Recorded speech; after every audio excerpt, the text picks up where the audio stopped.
Welcome, everybody, to this discussion, this conversation where we'll highlight the importance of accelerators and the process of incubation. Now, incubators and accelerators have really seized the day by providing startups with not only co working space, but also mentorship and a very structured financial support. Look at it this way: an incubator takes the seeds, creates the best soil conditions to promote germination and sprouting, and an accelerator is the greenhouse for young plants to enjoy the best conditions for growth. I am particularly excited about this conversation because we are going to talk about both these aspects with someone who truly believes and also goes on to prove that differently abled people can achieve anything with technology, support, and encouragement. Joining me is Pratik Madhav. Pratik is a Jaipur born NIT and IIM Calcutta educated corporate digital technology leader turned into a happy social entrepreneur. And his belief in technology making a significant impact in the lives of disabled encouraged him to give up an 18-year-old career in the IT industry and focus on promoting disability and assistive technology startups through his venture that's called Assistech Foundation, ATF. He's, of course, passionate about startups, marathon running, which we were just discussing, and music, and in finding beauty and meaning in keeping life simple. ATF has impacted lives of 1.6 lakh people with disabilities through its portfolio of 11 assistive technology startups with 35 assistive technology products. Pratik, welcome. And first of all, thank you for doing what you do. Thank you for inviting me. So let's start by talking about ATF. Can you tell us a little bit more about ATF and, more importantly, your mission through ATF? Sure, thank you. Thanks for asking that question. See, ATF is primarily focused on building the ecosystem required to support disability or assistive technology startups. Uh, when I looked around the ecosystem for the commercial startups in India, I realized there was a lot of support that's available to them. So, be it a e-commerce or a retail or any other commercial startup. So they had a lot of ecosystem support, which means that there were a lot of VCs, a lot of organizations, customers, technology, corporate. That's all was available. But then I looked around and I was working, mentoring, advising some of the assistive technology startups, and I realized that they were struggling. And number one, the reason was startup itself is a very tough journey, but also the disability as a sector didn't help them because we essentially haven't been grown with people with disabilities. So our understanding and awareness about their issues is very, very less. Not that we are insensitive, it's just that about the education part of it. So what we set up 2 years back is India's first accelerator ecosystem focused on assistive technology startups. Our mission is very simple, Zenia. One, help all the disability tech startups grow, to create an ecosystem around them so that they have the conducive environment and all the resources for them to grow. And eventually, the ultimate goal is to help people with disability who are marginalized, who disability is such an ignored field, unfortunately. We are talking about 70 million people in India who have some or the other kind of disability. We're talking about a billion people in the world, which is 15% population of the entire world, who have some or the other kind of impairment. So mission is very simple: to really leverage technology, startup as a point of view to help all these people in the world. Wow. And that's quite a mission, I must say. So tell us a little bit more about the startups that you are currently accelerating. Sure. So, fortunately, we are able to build a very large community of startups. So, in our outreach, now we have around 400 plus disability tech startups. Specifically in our acceleration program, which we have seen two cohorts in past 2 years. We inducted 11 of them. Like you were mentioning, they have 35 assistive tech products, and they are brilliant startups. I mean, as brilliant as you see and read in any other place or any other sector. I'll take few examples if you're okay. Sure, yes, please. Yeah. So in our first batch of startup, we had a amazing startup called ID EYE/T, and ID has taken a mission to help people with visual impairment. Initially, they had a mobile app which used to help people with blindness, people with visual impairment on navigation. So if I'm blind and if I call you, Zinnia, first question probably you're going to ask me is where are you? And probably that's probably is the reason I'm calling you for, because I'm lost. So this app will help me navigate, know where I am. It helps me to identify where's the nearest bus stop, restaurants, ATM, and things like that. It has a currency reader through which I can pay to auto walas and bus and taxis. It also has a phenomenal PDF reader, which is used by a lot of visually impaired students in schools and colleges. So, that's that PDF reader is available in all Indian languages and around 12 to 14 foreign languages as well. But that was their initial innovation. It's number one app in both Android and iPhone market. But then they went on to innovate multiple other devices.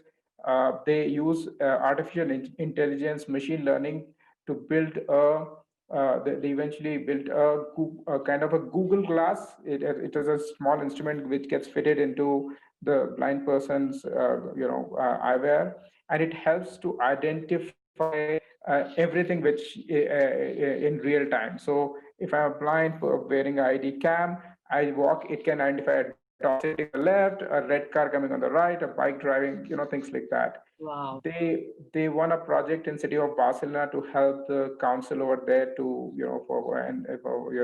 to help navigate a lot of areas there. They also are working with some of the universities as we speak to use AR VR as a tech to make those campuses accessible. So that's something which is truly remarkable in terms of the impact. Their solutions are now present in 160 countries. That is just absolutely incredible. So there's so much good stuff and there's so much good news happening around these startups, Yeah. which brings me to another thought. And that's what I want to ask you, that amidst all of this, what are the most common mistakes that are made by a startup founder? See, in my experience, some of those mistakes are very fundamental. They are some things are, seem to be very commonsensical, but we forget to attempt that. And number one, in disability tech startups, I have seen, uh, all these startup founders uh, are phenomenally passionate people. They want to really change the world. They're very young. Some of them have not taken up their jobs and chosen this as this difficult field to spend their lifetime. Now they are passionate, they are very technically capable people, but they get involved in building their products and innovation so deeply that they forget to consult the users. Hmm. Yeah. Now, if it is a e-commerce or a retail product, you and I and all these founders have experienced that whole industry as users. Right. Yeah. But imagine two people sitting in Bangalore innovating for a blind person where they haven't really experienced that particular ailment themselves. So they are doing it because their cousin, their friend might be person with visual impairment, and they would really want to change his life and life for many millions of people, like them. But then, if you do not take user feedback at the right moment of your product, you end up making something which is not needed, and that has happened so much. It is so true for disability and assistive tech markets as well. So that's one which I think I've seen a lot of people doing it. Second, see, to be a innovator is a great thing. I can sit and innovate a solution, but innovators are hardly entrepreneurs.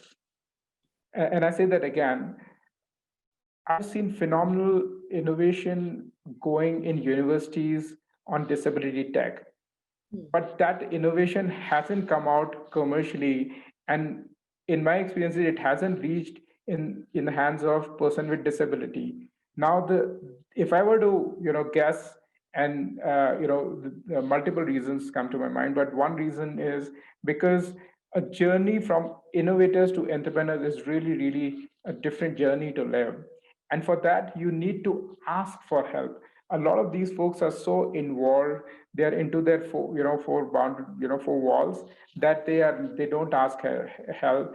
And for me, my advice is, for a startup in disability tech to be successful, you need to have users, you need to work with government, you need to work with tech folks who can help you. You need to from beginning build a team which is culturally so cohesive. You need to expose yourself to the investment, and a lot of VCs whom you should be talking from, and excite them, keep them warm in terms of the innovation you're doing. There's a lot more that needs to be done beyond your product. And that's a distinction where a lot of innovators and a lot of startups don't understand.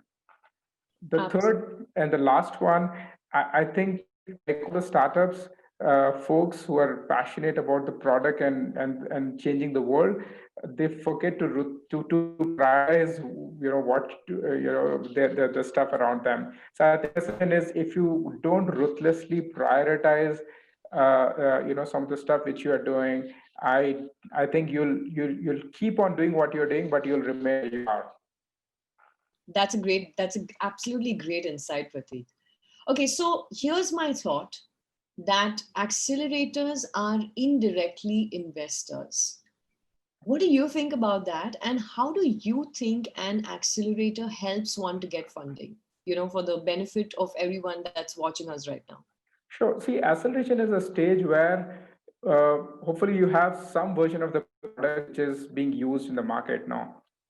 You might have had 10 or 20 or 50 or 100 customers. Sometimes you have customers, but they are not non-paying customers.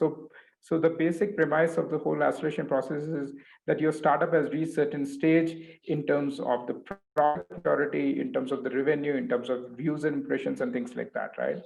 Now, this is also a stage where you might decide to seek external investment. Now, one way to is to go each VC by VC, and that really takes a lot of time, and also sometimes it's not feasible for an individual startup to expose themselves and make connects with a lot of VCs in the town who specifically are interested in your domain. I have to tell you, in assistive technology startup ecosystem, the one area which definitely has to improve and really go multiple steps forward is the whole area of attracting VC's attention, because a lot of people unfortunately still think uh, disability tech is still a charity, which is not. Yeah, Yeah. all the startups we have are for-profit organization. They are organization who worry about their sustainability, their revenue earning startups, right?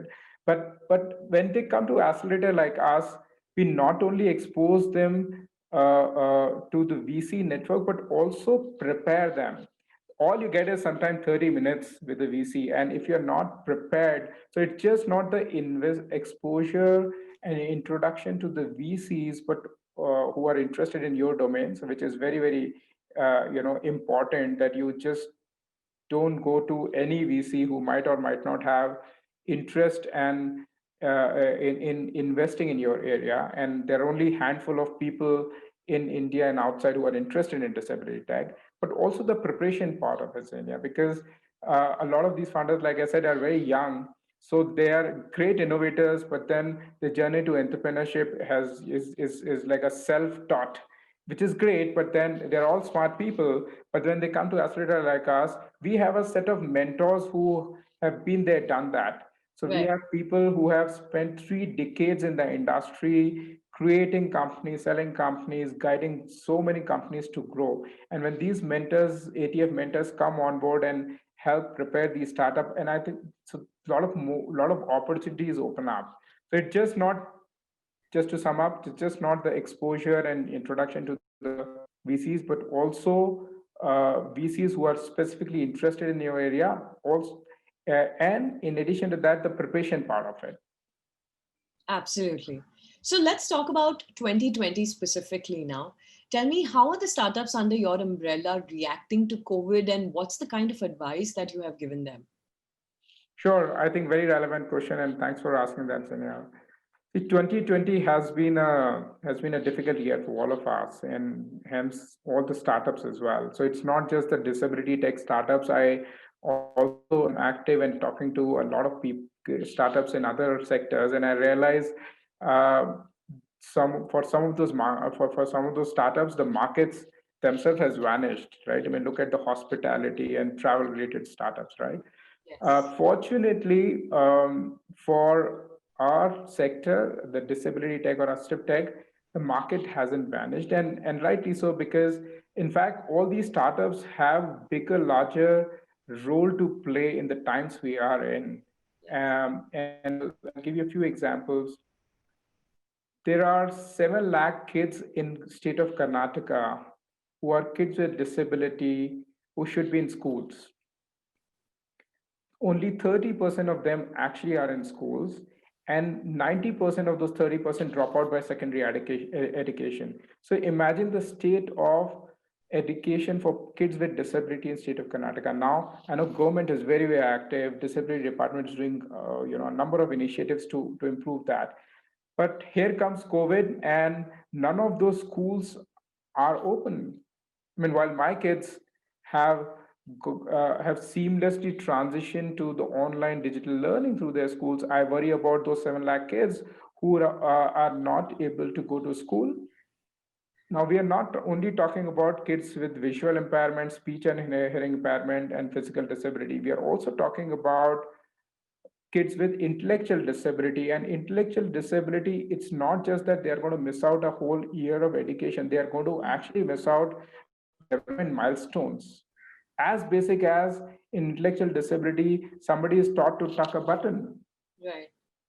and they are going to miss out all those development milestone, and it is really unfortunate. And what startups have done is really, they've really taken up the task to fill the gap. So now there's a phenomenal startup based out of Bangalore called Tactopus. They have their focus is in the area of visual impairment and intellectual disability as well. They're very creative founders who have designed the physical books and mobile apps through which they can supplement the education part. Now they've completely transformed their whole model to digital learning. So they are conducting a lot of sessions over Zooms and other digital conference call platforms of counseling sessions. So a lot of these counselors, special educators are coming on board and delivering those sessions to parents and their kids who are the kids with disability. ID, the company or the startup whom I talked about, took up a task to use their platform to distribute and create awareness about COVID, Right. because how would people with visual impairment in India and outside know about government guidelines, some of the best practices of social distancing and things like that? So they really took up a challenge and really educated the world of people with visual impairment. The third example is a great startup in the speech and hearing impairment area called Bleetech, based out of Pune. They conducted so many sessions digitally online to make people aware. One is the information dissemination about COVID, like IT did, but also they are now training a lot of people like us on the language, for speech and hearing impairment. So I think tremendous work happening, but yeah, we need to do more to deal with this scenario. But I'm looking forward. In fact, we ourselves at ATF are building a digital platform called GAP, Global Assistive Tech Platform, where all the delivery of digital delivery of the services is going to happen in the areas of three areas. We call it 3L: learning, livelihood, and living for people with disability. That's fantastic, Pratik. Uh, so tell me, do you think that startups really understand the importance of incubation and acceleration? What are your thoughts about it? Oh, absolutely, yes. I mean, now since the whole ecosystem of incubators, accelerators have come up really well. In fact, I'm a part of the forum where I think by some count in India, I heard there are around 400 incubator and accelerators in our country, which is a phenomenal number. And they are not only entities like us. Some of these incubator accelerators are housed in corporates, so there are corporate incubator accelerators who have much more resources to give to all these startups. Obviously, some of them are very domain focused. Like Target has an incubator for retail startups. But I think probably few years back, if you asked me this question, no. But now everybody understands, and we also have seen so many success stories in India. See, a lot of it starts happening when you see role models in the industry where a startup at a stage one, and because of the whole incubation and acceleration process, they were able to not only mature as a startup but also able to get the investments, find customers, and build that whole partnership ecosystem. We have industry bodies like NESCOM, which runs a amazing 10K startup initiative. We have one of the best innovation ecosystem in India in T Hub, which is the Telangana Hub, which does so many amazing things to help startups. I think the ecosystem has grown up well, and it's more structured as we speak. And I think smart. I have to tell you, startup folks are very smart people. They quickly figure out where they will get the best talent. They are there. So I think I'm very excited about working with a lot of them. That's great news, actually. So tell me, what's your process of helping a startup grow and how's it different from the others? Sure. See, ATF is India's first such ecosystem and accelerator to help disability tech startup. Correct. So when we thought about this building this whole entity, and like I said before, we understood that the startup and assistive technology were struggling. So we set up a very customized program for all the disability tech startups. So our process, obviously, we open up our application. In fact, as we speak, we just on 30th of September, we just closed applications for our third cohort acceleration program. Um, they apply to us, and then we take them through a evaluation process. But once some of them are selected, that is where the fun begins, because we start the whole thing with the workshop. We assign them a ATF mentor. But how it is different, Lydia, is we help them in 4 areas. One is the area of disability. We have people who are the state commissioners of uh, Karnataka Disability Department. We have a lot of super users who are users themselves, people with disability who can give feedback to these startup. We have partnership with a lot of association and non-profits where all these startups can go and try out their product. So really, we are addressing the whole problem, the issue of customer experience, disability expertise. We are solving the issue of market access, because government, our partnership with government can give them access to the consumer. 70% of people with disability in India live in rural areas. Now, how a startup in Bangalore is going to access them? They don't even know where these people with disability live. Only government and non-profits have a sense on the distribution of disability and the areas they live in. So that's one area of disability. Second, is the area of business planning.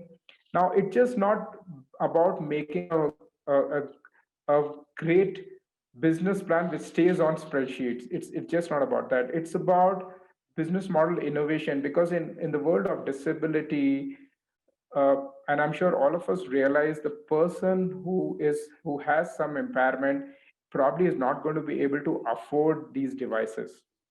Yeah. Hmm. Now, imagine a startup building a product where the user cannot afford your product. How crazy is that?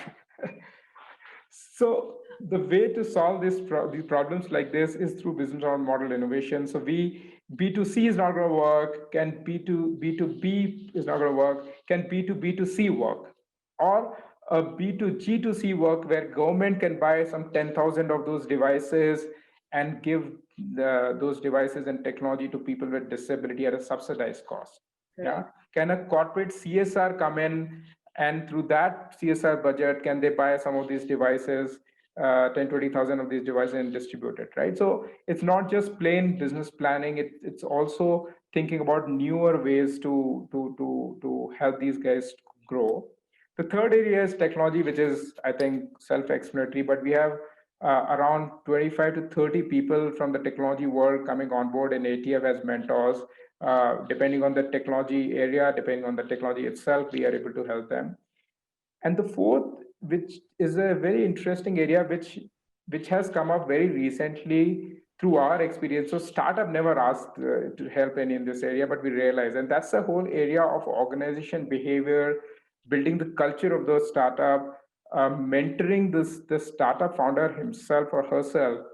So we have partners in IIM Bangalore, some of the professors. We have partners from the corporate who come in and talk to these founders about building the culture, because they all start up like any other startup, one or two people, but now they are, great news, growing from one to two to 10 to 20 people. And how do you really build the whole culture? And nobody would want to join you as a disability tech startup because you're not funded. So how do you really attract the talent, which is technology and otherwise? Also, the because the domain is so difficult, startup founders themselves go through this whole ups and downs. So mentoring the startup founder to understand the larger perspective and help him stay onto the journey what he has to has taken on. So these are the four areas. We also are building a global alliance with 7 other countries in India, and those are the resources which are unique for all the ATF startup in terms of the market access, and not only in India but outside world as well. Wow, that's pretty amazing. So we're almost towards the end of the conversation, Pratik. But before I let you go, I want to ask, what's your advice for entrepreneurs who are going to start off on a path that's similar to yours? I would count myself and some of the startup in in the social entrepreneurship umbrellas in where it's just not that your aim is to earn profits and money, but also it's a dual purpose of not only attempt to be a sustainable organization to earn the revenue and the profit, but also partly care for the impact you're making on people with disability. And I have to tell you, it's a tough journey. My advice is, and it's not and not anything different which we give it to all our marathoners in running. While you have your keep sight on the goals of running a full marathon of 42 kilometers, focus on running 1 kilometer at a time. That's the only way you're going to reach 42. Because when you start your journey, when you're on a starting line of a marathon, it always really is a scary thought that now in next few hours I'm going to cover the 42 kilometer as a distance. However well you have trained, you might be a fantastic runner. You might, so in a parallel story, you might be a fantastic technologist. You might have fantastic idea. You might be wanting to address a which is large enough in disability, but you have to really keep that whole vision inside. Never lose sight on that 42 kilometer or the whole impact which you're trying to make, but you have to take week by week, day by day. That's definitely would be my advice. And I think look for amplification, because the problem we're trying to solve is a problem of so many millions of people. And if we do not amplify our solution, our innovation, we keep that innovation to 10 to 20 to 30 to 100 people, it's not going to cut. There are so many thousands and millions of people with disability who are looking forward for your solution. So really amplify. And I think amplification is the key in the world we are talking in social entrepreneurship, and more so disability. That's fantastic, Pratik. I think there's so much significance to almost everything that you have shared with us today.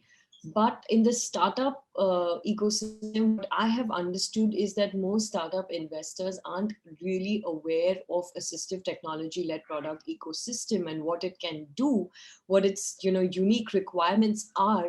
And so, Sure. taking from what you've said, it is so important to amplify this particular way of doing business, and it's so important to attract them. And I think today incubators and accelerators, from everything that you've spoken about, it's very clear to me that they go beyond the four walls of the corporate Absolutely. startup office to reach out, to add value, and to contribute to the wider business ecosystem, while also making the world a better place. So they play a very important role in shaping India's robust startup network, and also in the assistive technology startup ecosystem. So thank you very much for this absolutely incredible, one of a kind conversation. And thank you for adding value to the summit. Thank Thank you. you, Zenia. Thanks. Thank you for your time. Good luck. Thanks for inviting me. You have a great day. Thank you. Thank you. You too.